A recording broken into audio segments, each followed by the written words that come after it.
Estamos a punto de iniciar una nueva hora informativa, 7:58, así que es momento de revisar nuestros titulares.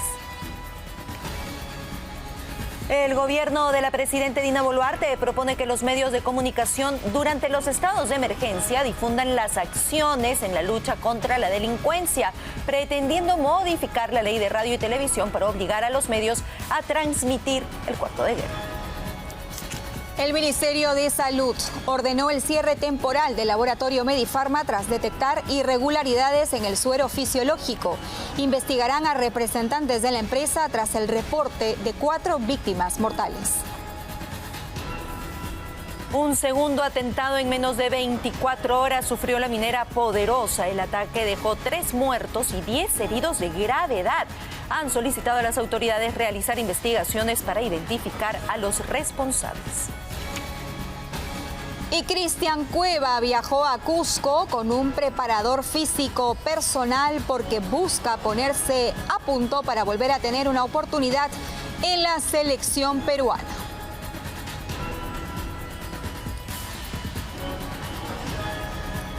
De inmediato tenemos información en vivo, lo que está ocurriendo con el alcalde de La Molina. Es víctima de amenazas en medio de la inseguridad que se apodera de nuestro país. Para eso tenemos comunicación en vivo con nuestro compañero Ángel Flores. Muchas gracias, Maricel, Perla. ¿Qué tal? ¿Cómo están? Hemos llegado hasta la municipalidad de La Molina para conversar con el alcalde Diego Uceda.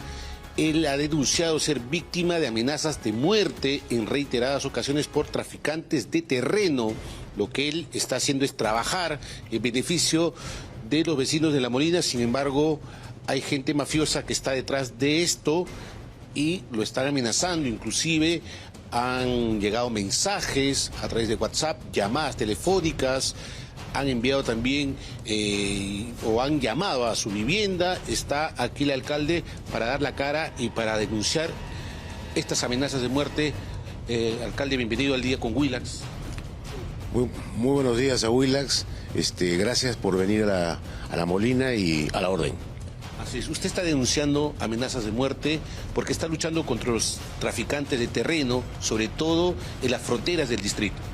Como usted sabe, La Molina es un distrito rodeado de cerros y de fronteras con Villa María del Triunfo, con San Juan de Miraflores, con Cieneguilla, con Pachacamac, con Manchay. Justamente, en este caso, con el distrito de Musa. A consecuencia de la solicitud de 4 regidores de oposición que solicitaron se haga una sesión extraordinaria de consejo para que yo informe y la municipalidad informe respecto a los actos o qué hacíamos en contra de estas invasiones, es que se hizo varios operativos en Musa y el subgerente de fiscalización fue amenazado de muerte, fue insultado. En el operativo hubieron trompicones, encontrones, hasta balazos, piedras y estas cosas que ustedes saben que sucede cuando hay un operativo de desalojo. Cuando hay un operativo de desalojo tiene que ser un operativo sorpresa. Yo no puedo informarle a los regidores ni a nadie qué día se hace el operativo, a qué hora se hace el operativo, con quién se hace el operativo.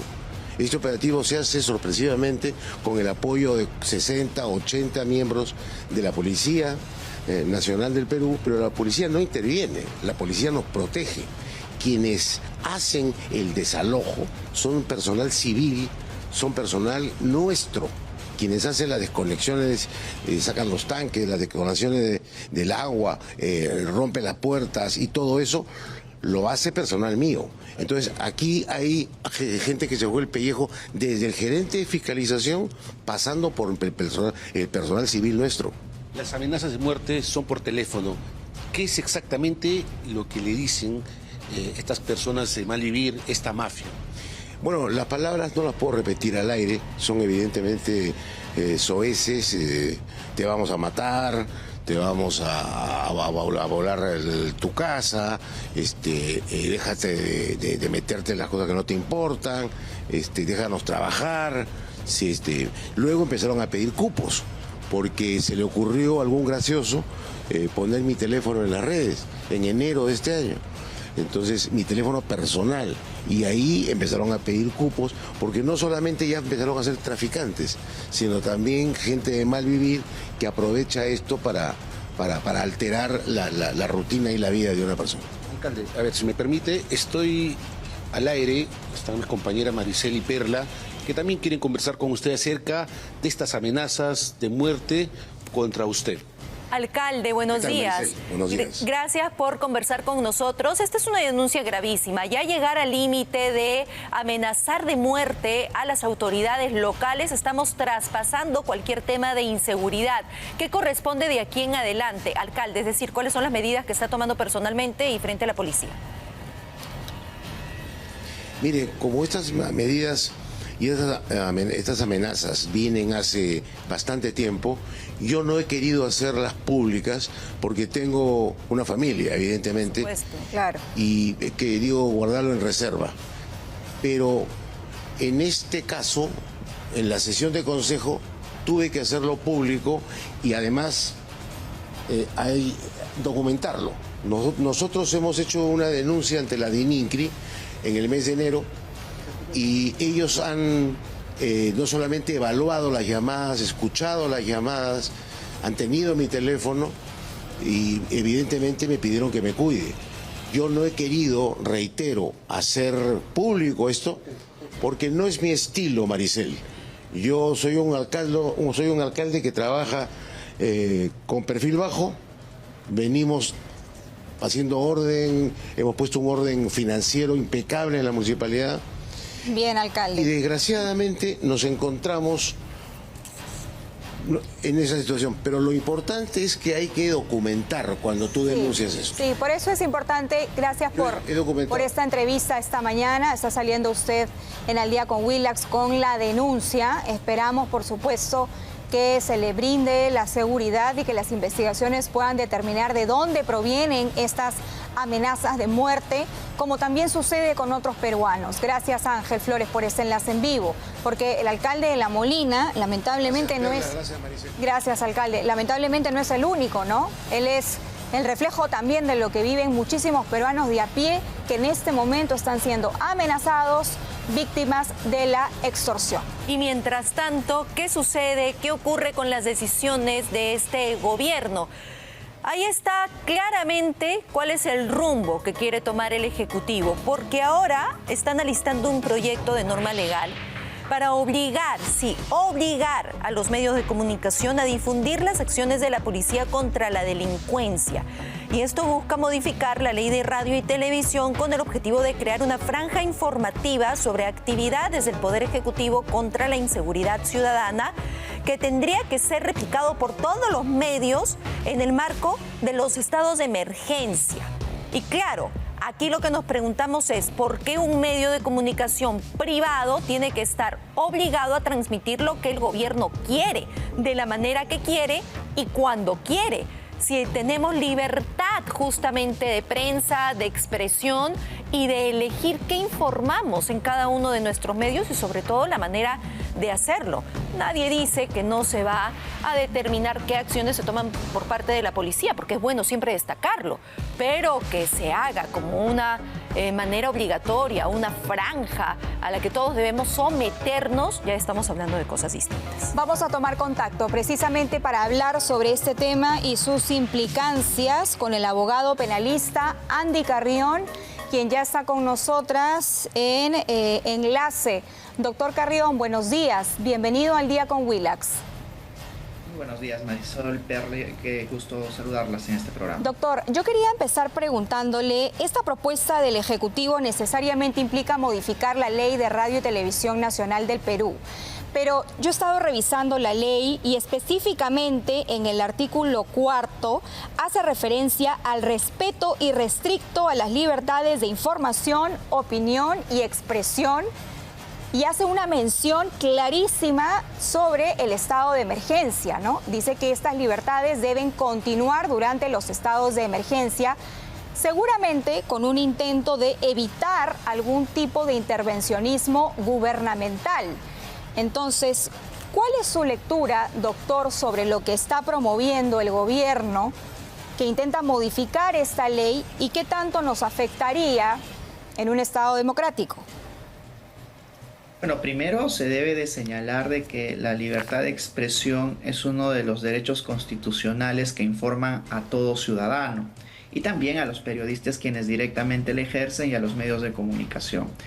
Sin embargo, si es que uno pretende reformar y obligar de alguna manera a manejar algún tipo, no solo de editorial, sino de espacio informativo, este tiene que ser en primer lugar a través de una reforma constitucional. Ahora bien, yo creo que el Ejecutivo ha identificado un problema, pero que no nace de la prensa ni del ejercicio de la libertad de expresión, sino de sus propias conductas, ¿no? Por ejemplo, esto se está tratando de vincular a informar acerca de las acciones que pueda tomar el Ejecutivo respecto al control de la criminalidad.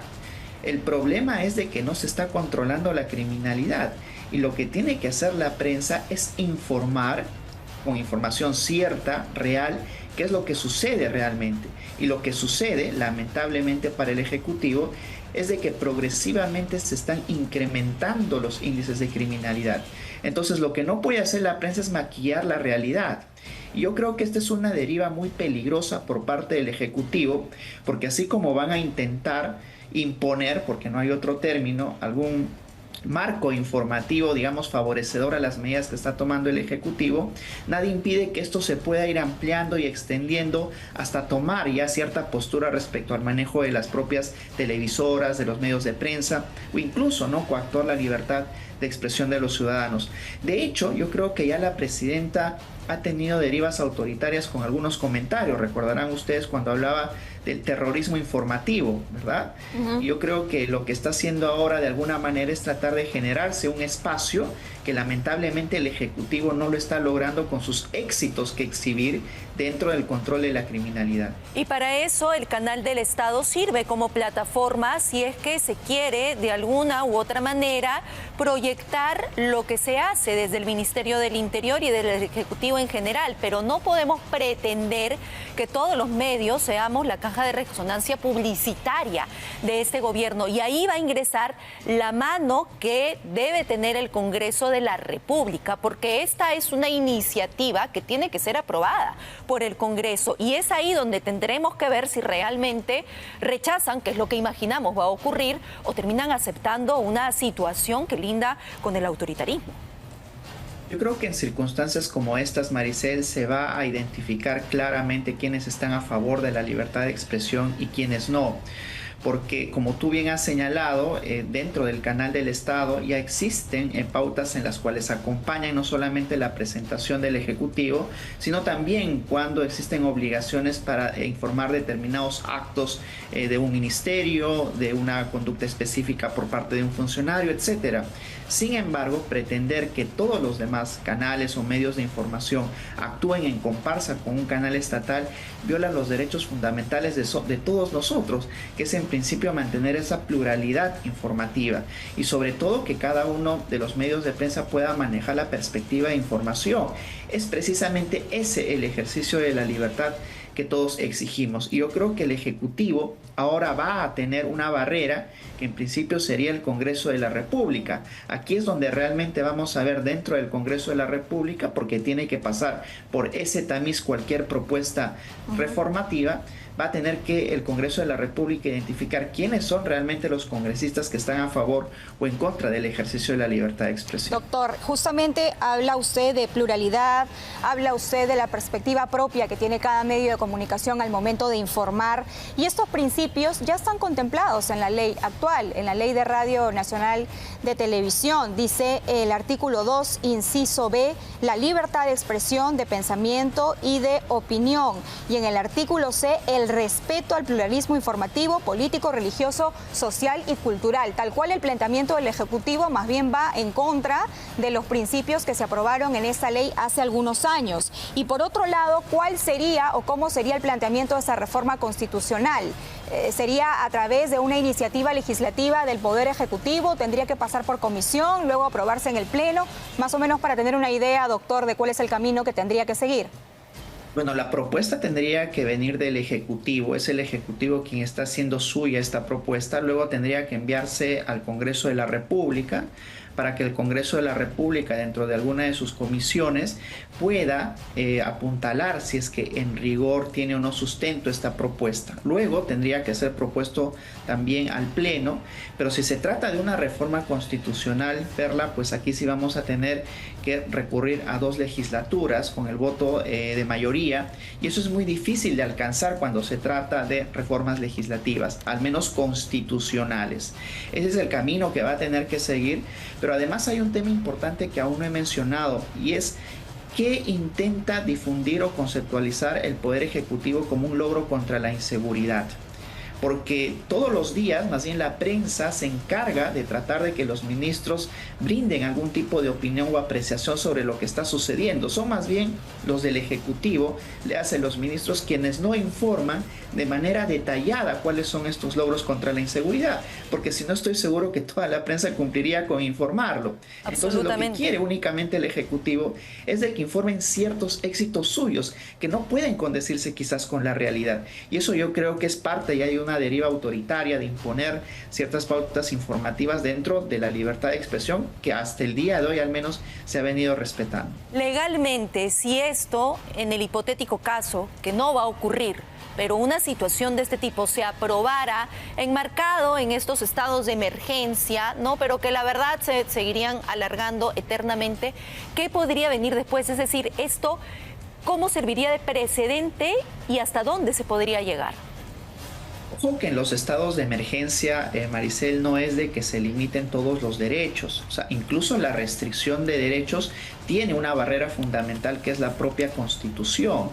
No se puede pensar de que en un estado de emergencia uno puede ser detenido arbitrariamente por un policía, un militar, o que tampoco en un estado de emergencia se pueda restringir la libertad de expresión. Tiene que tener ciertos cánones de razonabilidad y que se condigan con la Constitución. Así es que ese es un punto importante. Ahora bien, ¿qué sucede si es que en efecto, por ejemplo, el Congreso de la República cumple con aprobar una norma de esta naturaleza?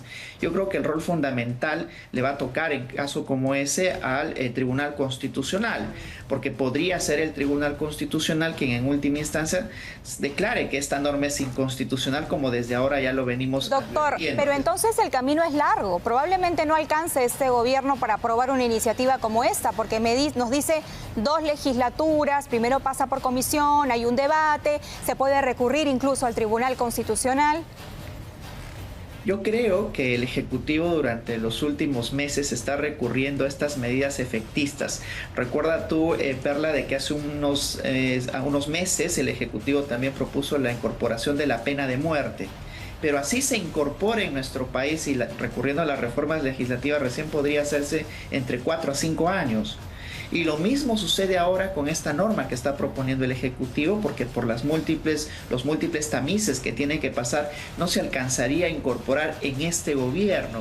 Entonces, y encima que ya la presidenta de la República hace pocos días ha anunciado ya llamar a las próximas elecciones, con lo cual este Ejecutivo no podría de ninguna manera aplicar ni la pena de muerte, porque sería de imposible consecución por el tiempo que tomaría, ni tampoco la restricción a la libertad de expresión que ahora estamos comentando. Se queda solamente, no es más que una medida demagógica. Así es, en la palabra y en el discurso para la tribuna y para ver las reacciones que se tienen. Y eso es lo importante, porque ya nos advierte sobre situaciones de alerta y se levantó la voz, lo estamos poniendo sobre la mesa, estamos mostrando nuestro rechazo ante una situación que nos perjudica no solo como medio de comunicación, sino como peruanos, porque tenemos el derecho de tener la información de manera transparente, con claridad y sobre todo con democracia. Así que, doctor Carrión, muchas gracias por haber estado con nosotros, haber conversado y haber sido tan claro en este tema. Muchas gracias. Buenos días. Gracias por estar esta mañana. Bueno, no alcanzaría el tiempo, ¿no? El doctor Carrión ha sido bastante claro, se necesitan 2 legislaturas, debate, el Tribunal Constitucional también entraría a juego. Bueno, son discursos políticos, como dice el doctor Carrión, para ver qué es lo que pasa. Pésimos discursos, para ver qué dicho sea de paso. Si pretenden generar, ¿no?, en la ciudadanía alguna clase de expectativa positiva, esto hace todo lo contrario, todo lo contrario. Bien, a esta hora de la mañana vamos con más información. Tenemos que hablar ahora de Vladimir Cerrón. Claro, estamos a punto de que la campaña empiece a calentar y algunos actores políticos ya se van perfilando con sus intenciones de llegar a Palacio de Gobierno en el año 2026. Uno de ellos es Vladimir Cerrón.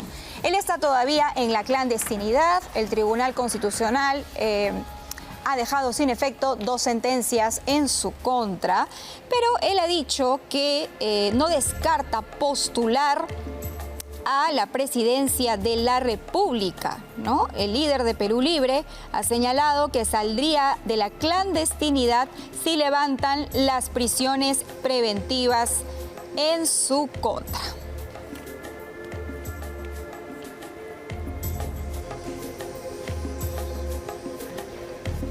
Lo que ocurre en la región sin duda también es de interés aquí en nuestro país y nos marca también ciertos lineamientos, como el que ha decidido tomar el congresista Roberto Sánchez, presidente además de Juntos por el Perú, porque aprovechó su viaje a Bolivia para tomarse estas fotografías con Evo Morales, señalando así que se trata de un buen candidato, dice, para los bolivianos. Parece que se olvida de todo lo que ha ocurrido durante un mandato de Evo Morales y además la acusación por delito de trata de personas. Pero esa fue la visita de Roberto Sánchez expresando su respaldo a Evo Morales. Este fue un encuentro en el que aprovechó también para hablar del expresidente Pedro Castillo, victimizarlo, defenderlo, pero bueno, ahí está la posición clarísima de Roberto Sánchez.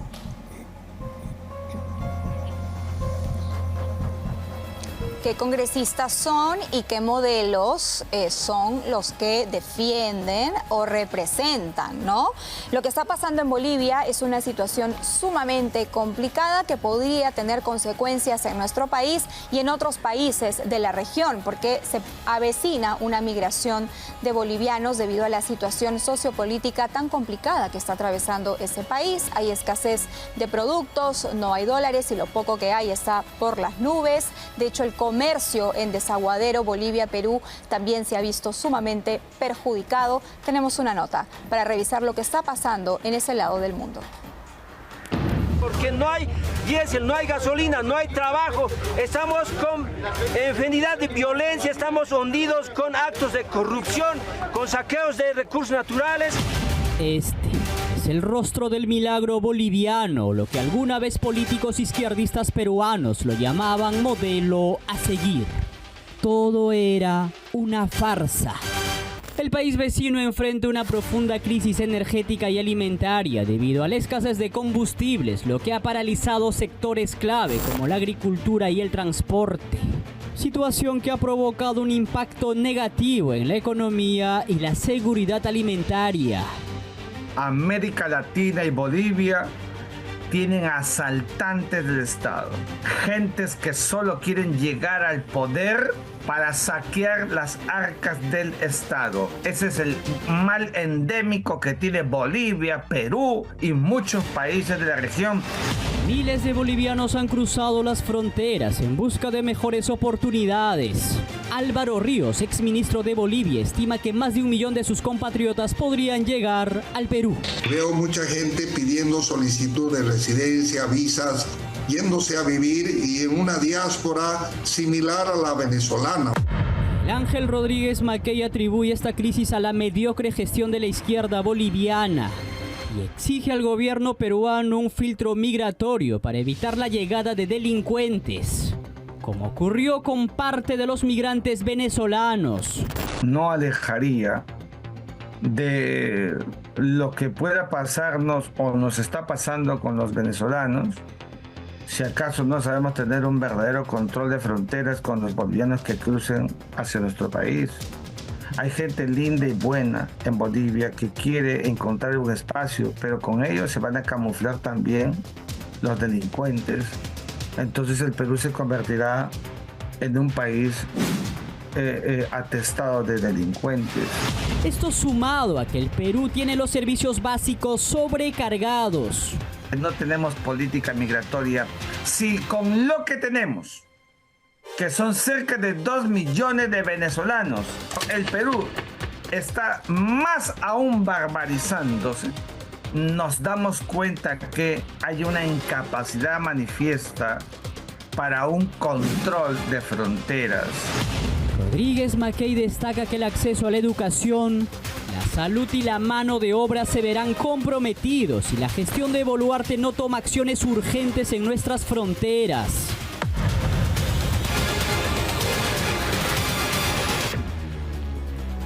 Con 23. Vamos a un tema sumamente grave porque los afectados son los más vulnerables de nuestro país. Los niños que reciben desayuno de Huasi Micuna, el que fuera el programa Jariwarma, tan cuestionado y que muchas veces hemos visto que le hacía daño a la salud de los niños. Y lamentablemente tenemos que hablar una vez más de una situación similar. 25 escolares intoxicados luego de tomar este desayuno en un colegio en Ancash. Cambian de nombre, pero siguen intoxicando niños. En el colegio Ramón Castilla, 25 escolares se intoxicaron tras consumir pan, leche y huevo del programa Huasi Micuna ex Caliwarma. Caliwarma, ella ha consumido Caliwarma de sus productos y bueno, parece que de repente a veces es una mala posición donde lo dejan los alimentos, de repente están expuestos al sol. Los menores empezaron a sentir dolores intensos en el estómago y vomitar en el mismo colegio. Tuvo que venir la policía y personal de Serenazgo para llevar de emergencia a los menores al centro de salud Coisco en Chimbote. Los niños fueron conectados a vías intravenosas para que puedan recuperarse lo más pronto posible. Pero no es la primera vez que sucede algo así en esta institución. Tuvimos un caso parecido, pero el día de hoy ha sido ya 16 casos en que estudiantes en que ha sido mucho más extenso que la otra vez. Así como en este caso, son varios los escolares que han sufrido daños por el programa de salud del Ministerio de Desarrollo e Inclusión Social.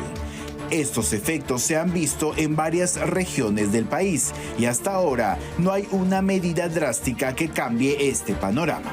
Las autoridades de este programa solo se han limitado a cambiarle el nombre, pasando de Caliwarma a Huasi Micuna. Pero los resultados son los mismos. Intoxicación de niños en los colegios. De Martini tuvo que dejar el cargo por un caso similar. ¿Quién responderá ahora?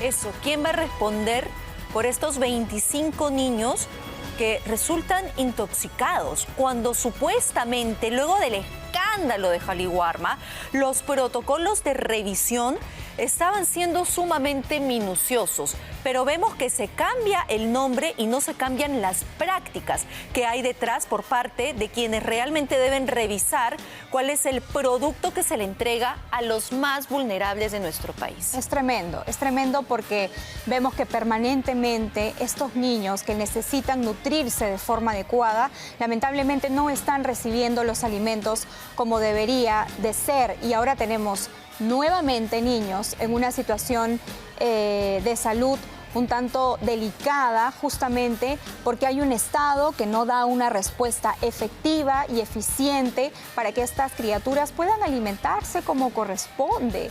La pobreza en nuestro país y las desigualdades son enormes. Lo mínimo que puede hacer el Estado es garantizar que efectivamente esas conservas y esos alimentos lleguen en las condiciones adecuadas para los niños que más lo necesitan. Y para eso nos debemos preguntar, ¿qué ha pasado con los funcionarios de Jaliwarma? ¿Cuáles son las sanciones que reciben? Porque debido a eso es que sienten que pueden seguir haciendo lo que todo con total impunidad y afectando a los pequeños. Bueno, en fin.